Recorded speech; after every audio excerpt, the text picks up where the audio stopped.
Pernahkah Bapak Ibu mendengar ketika Zakir Naik mengatakan dalam kitab Kejadian tidak sesuai dengan sains, di mana matahari diciptakan pada hari keempat, sedangkan tumbuh-tumbuhan sudah diciptakan sebelum matahari diciptakan?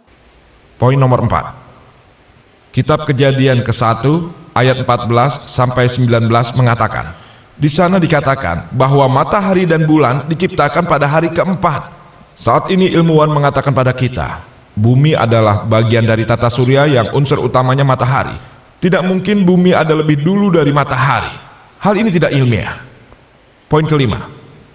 Injil mengatakan dalam kitab Kejadian 1 ayat 11 sampai 13, tumbuhan, empon-empon, semak belukar, pohon mereka ciptakan pada hari ketiga, dan matahari.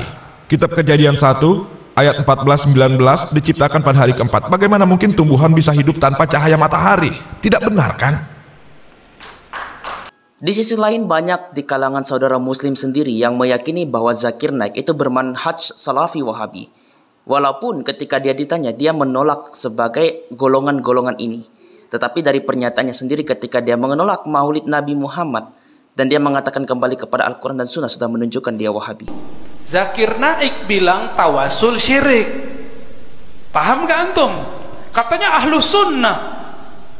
Yang lucunya ada Ustadz Aswaja mempertanyakan keaswajaan saya. Apa kata dia? Ar-Razi itu benar gak aswajanya? Kok dia anti Zakir Naik? Lo ente benar gak aswajanya? Ngerti gak persoalan? Bahwa Zakir Naik mengatakan syirik pelaku tawasul. Kita kembali kepada tema Bapak Ibu.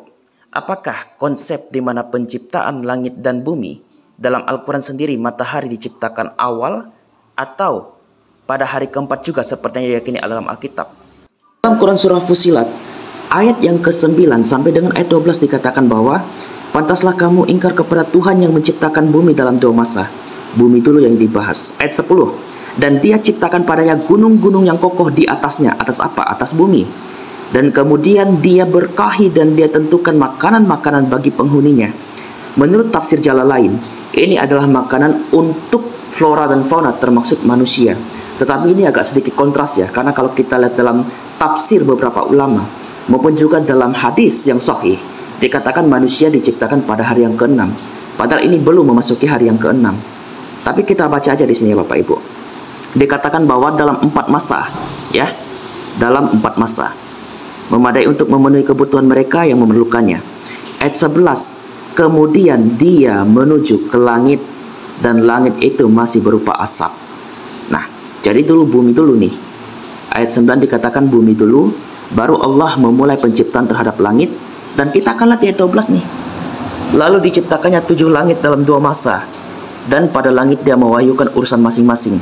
Kemudian langit yang dekat dengan bumi kami hiasi dengan bintang-bintang. Dan kami ciptakan itu untuk memelihara. Kalau kita bandingkan dari pernyataan Ahmad Sabik bin Abdul Latif Abu Yusuf yang pernah saya angkat sebelumnya Bapak Ibu, dalam bukunya Matahari Mengelilingi Bumi. Ini buku dari Wahabi ya, Salafi Wahabi. Kebetulan karena yang mengangkat tema ini juga dari Salafi Wahabi. Dia mengutip Quran surah Fusilat ayat yang 9 sampai dengan 12. Dan kami hiasi langit dunia dengan bintang-bintang yang cemerlang, dan kami memeliharanya dengan sebaik-baiknya.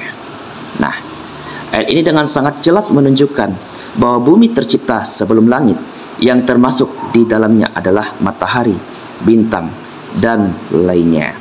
Jadi, bumi tercipta sebelum langit dapat diartikan bahwa penciptaan tempat matahari menyinari bumi, yang di atas langit ada matahari, ada bulan, dan sebagainya. Menurut buku ini, itu belum dicipta karena bumi dulu dicipta. Nah, ini agak sedikit kontras dengan ayat yang 10 tadi ya Bapak Ibu. Bagaimana mungkin ada fotosintesis itu terjadi terhadap pohon-pohon yang hidup di gunung-gunung, ataupun juga terhadap pemberian asupan makanan untuk manusia atau flora dan fauna. Kalau itu ditafsirkan sudah ada makhluk hidup pada masa itu, berarti makhluk hidup pada waktu itu hidup dengan kegelapan. Karena ayat 12 dikatakan benda-benda penerang dari langit itu belum diciptakan dan baru mulai diciptakan ayat 12. Nah, ini sesuai dengan hadis Bapak Ibu.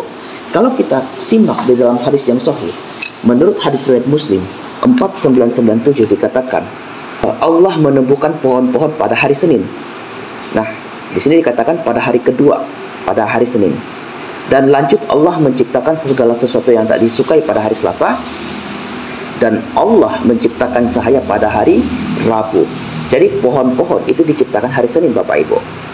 Jadi tidak ada fotosintesis yang terjadi. Karena matahari, benda penerang yang disebut dengan cahaya, itu diciptakan pada hari Rabu. Lalu Allah menciptakan bintang-bintang itu pada hari Kamis. Dan ini berdasarkan hadis yang sahih. Padahal Zakir Naik adalah seorang Salafi Wahabi, atau seorang ustadz yang menegakkan Al-Quran dan Sunnah. Dan dia mengatakan kembali kepada Al-Quran dan Sunnah. Ternyata dia pun menentang apa yang disampaikan dalam Al-Quran dan Sunnah, maupun juga pernyataan ulama, dan menyatakan bahwa matahari seolah-olah sudah ada sebelum dunia. Padahal Al-Quran mengatakan dan hadis sahih mengatakan matahari diciptakan setelah dunia diciptakan, berdasarkan Quran Surah Fussilat ayat 9 sampai dengan 12.